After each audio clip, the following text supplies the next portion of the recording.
प्रमुख रूप से जिस समय गुप्त वंश चल रहा था भारत में, अगर आप मंदिर का इतिहास देखोगे, तो मंदिर का इतिहास गुप्त काल के समय से शुरू होता है। भारत में मंदिर बनाने की कला, ये art of making temple started from गुप्त डायनेस्टी। गुप्त वंश के जो लोग थे, मुख्य तौर पे एंशिएंट हिस्ट्री में ये वैष्णव धर्म को मानते थे, विष्णु जी की पूजा करते थे। तो इनके गुप्त काल का एक हिस्टोरिकल बैकग्राउंड आपको बता रहा हूं। गुप्त काल के समय एक कॉन्सेप्ट आया, अवतारवाद। ये कई बार ऐसे भी पूछ देता है, अवतारवाद। तो जो अवतारवाद का सिद्धांत है, ये क्या होता है सर? अवतारवाद, थियरी ऑफ अवतारवाद क्या है? जैसे भगवान राम विष्णु भगवान जी के अवतार हैं, या हनुमान जी शंकर जी के अवतार हैं, या शेषनाग का अवतार जो आपके बलराम जी हैं, श्री कृष्ण जी विष्णु जी के अवतार हैं। ये जो अवतारवाद का सिद्धांत है वो गुप्त काल के समय आया, और उस समय भारत में मंदिर बनाने की सबसे बड़ी कला विकसित होने लगी। तो जब गुप्त काल आया तो भारत में तीन तरीके की मुख्य मंदिर बनाने की शैली विकसित हुई। एक शैली को कहा गया नागर शैली, जो मुख्य रूप से उत्तर भारत के साइड फैली थी। एक शैली को कहा गया द्रविड़ शैली, जो मुख्य रूप से साउथ इंडिया में फैली थी। और एक नागर और द्रविड़ का मिक्स थी, जिसे कहा गया बेसर शैली। यह मुख्य रूप से कर्नाटक साइड फैली हुई थी। तो अब देखो, मंदिर बनाने की कई शैली हैं। अब इन्हीं के अंदर क्षेत्रीय शैली, जैसे नागर शैली के अंदर ओडिशा शैली आता है, बुंदेलखंड शैली आता है, अवध शैली आता है, कई प्रकार की और तरीके हैं मंदिर बनाने के, लेकिन मुख्य यही तीन है। आइए जरा इन तीन पे निगाह डालते हैं, पहले थियरी फिर एमसीक्यू पे जाएंगे। नागर शैली, नागर शैली उत्तर भारत में मंदिर बनाने की 5th सेंचुरी में आई थी। उत्तर भारत में मंदिर बनाने की स्टाइल है नॉर्दर्न पार्ट ऑफ इंडिया, मतलब यूपी, एमपी, बिहार, छत्तीसगढ़, राजस्थान, हिमाचल प्रदेश, जम्मू कश्मीर, पंजाब, हरियाणा, उत्तर प्रदेश, हर जगह नागर शैली। नागर शैली का देखो खासियत क्या होता है, जो जो मैं कहूं उसको याद रखना। नागर शैली में जल का कोई टैंक या जलाशय नहीं होता। आप उत्तर भारत के किसी मंदिर में जाओ, बड़ी मंदिर को जरा सोचना, क्या मंदिर के अंदर, मंदिर परिसर के अंदर खास करके तुमने कोई नदी तालाब देखा है? नहीं देखा होगा। दूसरी बात, नागर शैली में जो ऊपर की तरफ से मंदिर बना, तो ये जो ऊपर की तरफ शिखर होता है, ठीक है ना, उसे आमलक कहा जाता है। ये आपके पेपर में कई बार आ चुका है कि आमलक क्या है। नागर शैली में जो मंदिरों का ऊपर का शिखर होता है, उसे हम लोग आमलक, क्षैतिज नाली युक्त चक्र की तरह संरचना होती है, आमलक कहा जाता है नागर शैली में। ठीक है ना, मंदिर के ऊपर बेसिकली एक कलश टाइप की आकृति बना देते हैं, गोलाकार आकृति, उसे कलश कहा जाता है। ठीक है ना, उसे कलश कहा जाता है। और अगर आप नोटिस करेंगे तो जो उत्तर भारत में मंदिर बनते हैं उनमें प्रदक्षिणा पथ जरूर होता है। नागर शैली में प्रदक्षिणा पथ क्या है? मंदिर के चारों ओर हम लोग ऐसे चक्कर नहीं लगाते, ओम नमः शिवाय, ओम नमः, ऐसे ऐसे करके जो चक्कर लगाते हैं मंदिर के चारों तरफ, वो है आपका प्रदक्षिणा पथ, जिसे गांव के भाषा में गोठना, चक्कर लगाना, चारों दिशाओं में प्रभु के या भगवान के। तो उसे, ये सब नागर शैली की विशेषता है। आपसे पेपर में ये पूछता है कि आमलक क्या है, किस शैली में कोई जल या टैंक या जलाशय या टैंक मंदिर परिसर में नहीं होता है, या कलश किस पर में है, प्रदक्षिणा पथ किस में है। नागर शैली की प्रमुख मंदिर जो आपके पेपर में आते हैं वो ये हैं। हालांकि ये पूछे हुए हैं, इट डजंट मीन कि और नहीं पूछेगा। अब जैसे फॉर एग्जांपल हम बनारस के हैं, बनारस में काशी विश्वनाथ जी का मंदिर है, काशी विश्वनाथ जी। अब यह किस शैली में है? नॉर्थ इंडिया में है, नागर शैली में है। आप उज्जैन में महाकालेश्वर मंदिर चले जाइए, आप उधर त्र्यंबकेश्वर मंदिर महाराष्ट्र साइड निकल जाइए, जो बड़ी बड़ी उत्तर भारत में मंदिर पड़ रहे हैं सब नागर शैली में है। क्लियर हुआ? सब नागर शैली में है। तो अगर सभी को नागर शैली क्लियर हुआ हो तो 111 लिखे, मैं अगली शैली पे जाऊं।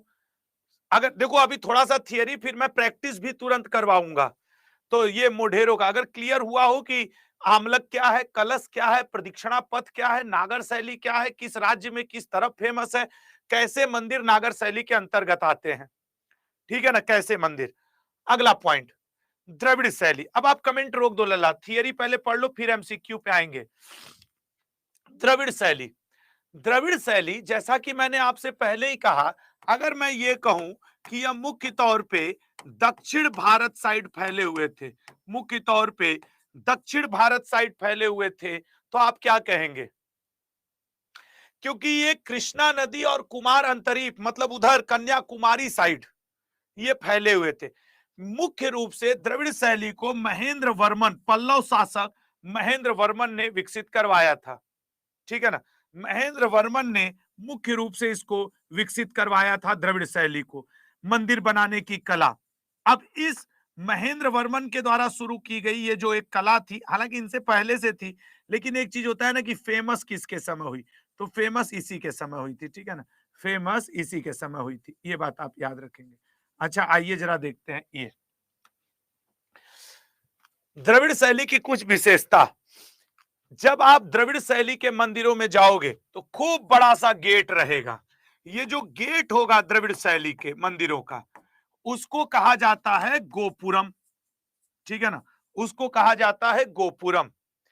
मंदिर परिसर, जब भी आप द्रविड़ शैली के मंदिर में जाओगे तो एक बीच में मेन मंदिर होगा, द्रविड़ शैली में मेन मंदिर होगा या गर्भगृह, और इसके चारों तरफ 4 गौड़ मंदिर होंगे, छोटे छोटे स्मॉल मंदिर जरूर बने होंगे, ठीक है ना।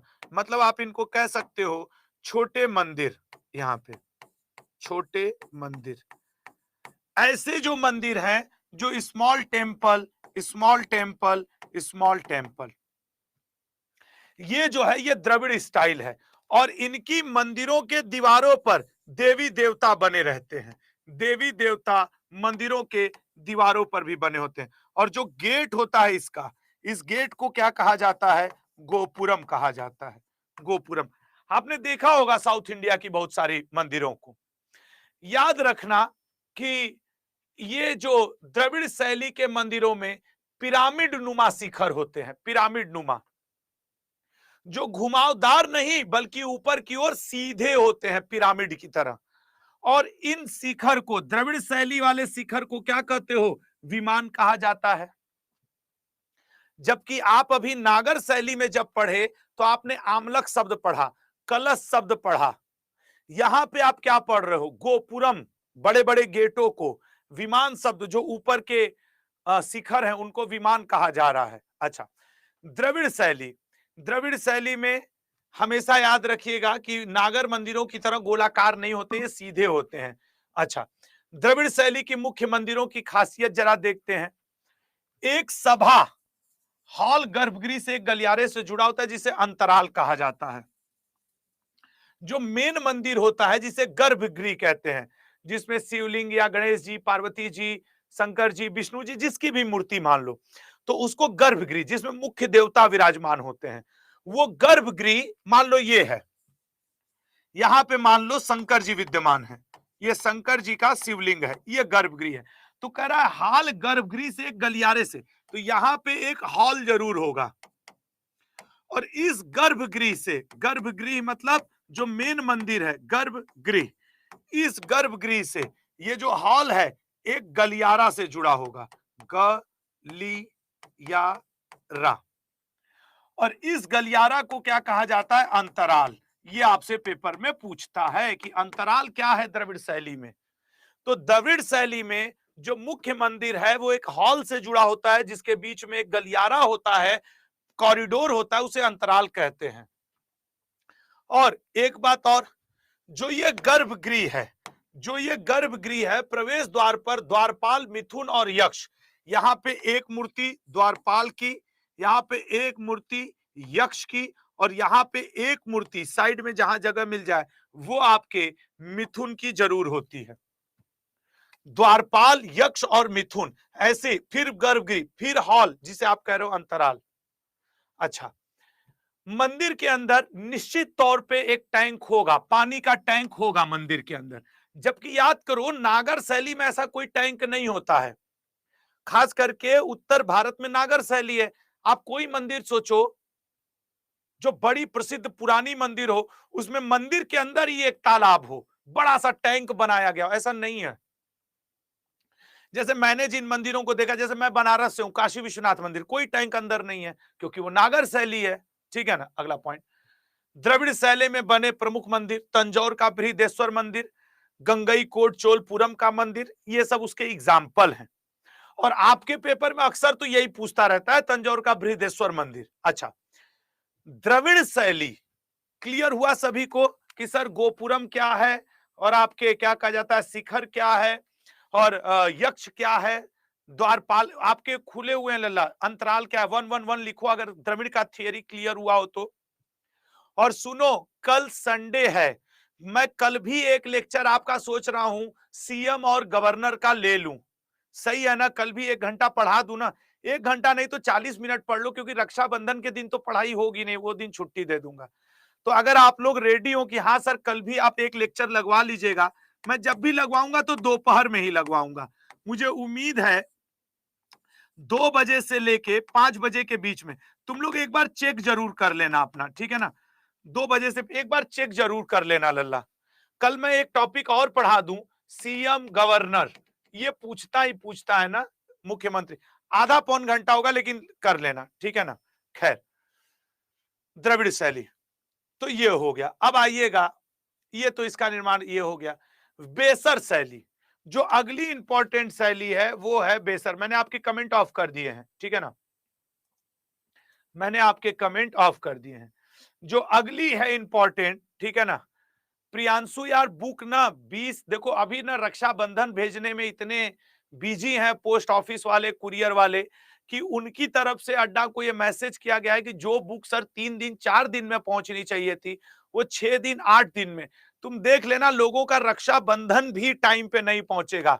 19 को रक्षाबंधन है, कई लोग के घर 20 और 21 को जाएगा। इसलिए मैं बता रहा हूं, बुक तुम्हारे घर कभी भी, हर स्टूडेंट को बुक पहुंचना शुरू हो जाएगी। किसी को कल भी मिल सकती है, किसी को 4 दिन बाद भी मिल सकती है। इसलिए मैं मान के चल रहा हूं कि 25 अगस्त लास्ट डेट होगी सबको बुक मिलने की। किसी को 22 को मिल जाएगी, किसी को 23 को मिलेगी, किसी को 21 को मिलेगी। जैसे अंशु राघव बता रहे हैं कि सर मेरा 22 तारीख को बता रहा है, तो हो सकता है तुम्हें 22 को मिल जाए। बेसर शैली, द्रविड़ शैली और नागर शैली का कॉम्बिनेशन है बेसर शैली। ये मुख्य रूप से कर्नाटक साइड ऐसे मंदिर बनाए जाते थे, कर्नाटक, ठीक है ना, कर्नाटक साइड ऐसे मंदिर मुख्य रूप से बेसर शैली के बनाए गए। और आपकी जानकारी को बना दे, जैसे बेसर शैली के यही 3 मंदिर आपसे पूछता है, कैलाशनाथ मंदिर, बादामी मंदिर और सोमनाथ। उसमें भी जो सबसे इंपॉर्टेंट है वो ये है, बादामी मंदिर किस शैली में बना है। बादामी मंदिर, भारत में मंदिर की यही 3 प्रमुख शैली है, नागर, द्रविड़ और बेसर, ठीक है। हाँ, गुप्त काल, भाई जैसा कि मैंने आपको पहले बताया था कि गुप्त वंश के समय ही भारत में मंदिर बनाने की कला सबसे ज्यादा विकसित हुई। तो गुप्त काल के प्रमुख मंदिर, तिगवा का विष्णु मंदिर जो मध्य प्रदेश के जबलपुर में पड़ता है, एरण का विष्णु मंदिर मध्य प्रदेश के सागर में पड़ता है। अब ये आपको रटना पड़ेगा, बस इनका लोकेशन पूछता है, अब इसमें समझाने जैसा नहीं है। उसके अलावा नचना कुठार पार्वती मंदिर, उसके अलावा भूमरा का शिव मंदिर मध्य प्रदेश में, ये लोग मुख्य रूप से मध्य प्रदेश में बनवाए हैं। देवगढ़ का दशावतार मंदिर, ये भी मध्य प्रदेश के बॉर्डर पे ही है, बॉर्डर पे ही है, ठीक है ना। अगला पॉइंट, भीतरगांव का मंदिर, यह मंदिर उत्तर प्रदेश कानपुर के भीतरगांव में स्थित है।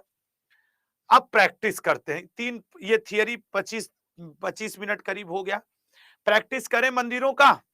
और ये वो क्वेश्चन रहेंगे जो आपके पेपर के लिए संभावित होंगे, संभावित प्रश्न, मतलब मोस्ट एक्सपेक्टेड पेपर मैं यहां पे आपके साथ डिस्कस करने जा रहा हूं। कोशिश करिएगा कि आपको याद हो जाए, जो याद होंगे आंसर करना, जो नहीं याद होंगे पीडीएफ तो दूंगा ही, याद करना। तो मैं आपके कमेंट ओपन कर रहा हूं, आप लोग आंसर करना आप शुरू करिएगा, ठीक है, आंसर करना शुरू करेंगे। रेडी हो सब लोग? कमेंट ओपन है लल्ला, कमेंट ओपन है, ठीक है ना। और ये 25-30 है फेमस फेमस, बाकी आप अपने से जितना पढ़ सकते हो पढ़ो, ये इंपॉर्टेंट है। भारत में मुख्यतया कितने शैली में मंदिरों का निर्माण किया जाता है, बताइएगा। भारत में मुख्यतया कितने शैली में मंदिरों का निर्माण किया जाता है? 3, नागर, बेसर और द्रविड़ शैली। अगला पॉइंट, नेक्स्ट, नागर शैली के मंदिरों में ऊर्ध्वाधर शीर्ष पर क्षैतिज नाली युक्त चक्र को क्या कहा जाता है?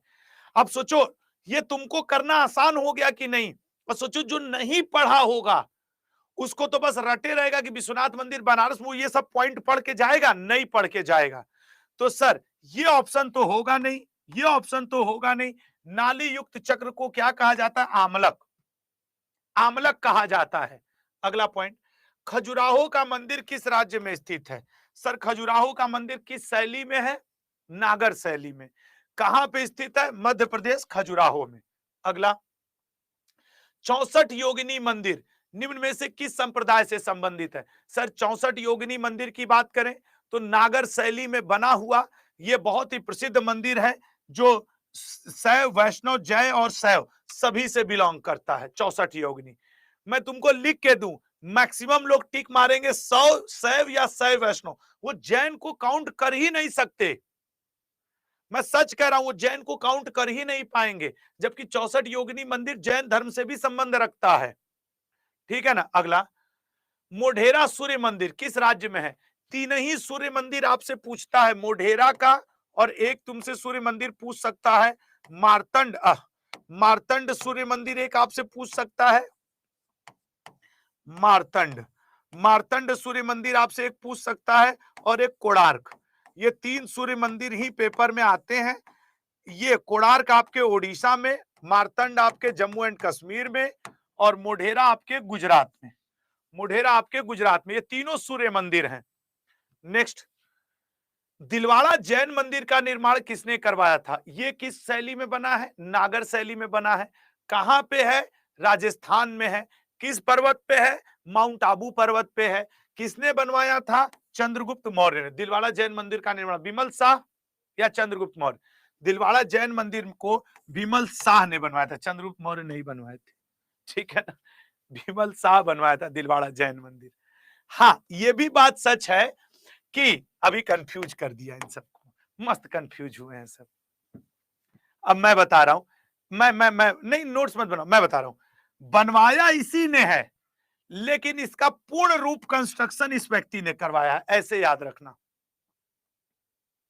बनवाया इसी ने है। मैं फिर, जैसे कुतुब मीनार किसने बनवाया? तो कुतुब मीनार कुतुबुद्दीन ऐबक ने शुरू किया, बनवा दिया था लगभग, लेकिन उसको पूर्ण स्वरूप इल्तुतमिश ने दिया था। ये कुछ ऐसा है। तो राइट आंसर तुम चंद्रगुप्त मौर्य मारना, बनवाया यही है पहले, उसके बाद विमल शाह आएंगे। बनवाया यही है पहले, इसी का नाम लेना, ठीक है ना। हाँ बनवाया यही है, यही बनवाया है शुरू में। चलो अगले पॉइंट पे आएंगे। पडक्कल के मंदिर किस काल में निर्मित किए गए थे? पडक्कल का जो मंदिर है ये है नागर शैली का मंदिर, और बना था चालुक्य वंश वालों के समय, चालुक्य, ठीक है ना। द्रविड़ शैली के मंदिर कहां निर्मित किए जाते हैं? द्रविड़ शैली के मंदिर दक्षिण भारत में, ठीक है। नेक्स्ट, द्रविड़ शैली के मंदिरों में पिरामिड नुमा शिखर को क्या कहते हैं? बताइएगा। द्रविड़ शैली के मंदिरों में पिरामिड नुमा शिखर को क्या कहा जाता है? सोच समझ के बताना, ठीक है। द्रविड़ शैली के पिरामिड नुमा शिखर को क्या कहा जाता है? एक सेकंड बस, ठीक है। तो सर वो तो कहा जाता है विमान। अगला, द्रविड़ शैली के मंदिर में गर्भगृह के प्रवेश द्वार पर किसकी मूर्तियां स्थापित नहीं है? बताओ। अब जो डेप्थ में पढ़ा होगा वही इसको बता पाएगा, लेकिन तुम लोग एक ही बार में बता दोगे नंदी। तुम लोग तो भैया पढ़ लिए ना, एक ही बार में इसका आंसर कर दोगे। नेक्स्ट, ठीक है ना। तंजौर के मंदिर का निर्माण किस शासक के शासनकाल में कराया गया था? तंजौर के मंदिर, सर तंजौर का मंदिर राज प्रथम ने करवाया था। गंगई कोंडचोलपुरम मंदिर का निर्माण किस शैली में किया गया है? सर गंगई कोंडचोलपुरम मंदिर साउथ इंडिया में है, द्रविड़ शैली में। अच्छा सच सच बताओ, थियरी पढ़ने के बाद और थोड़ा सा समझने के बाद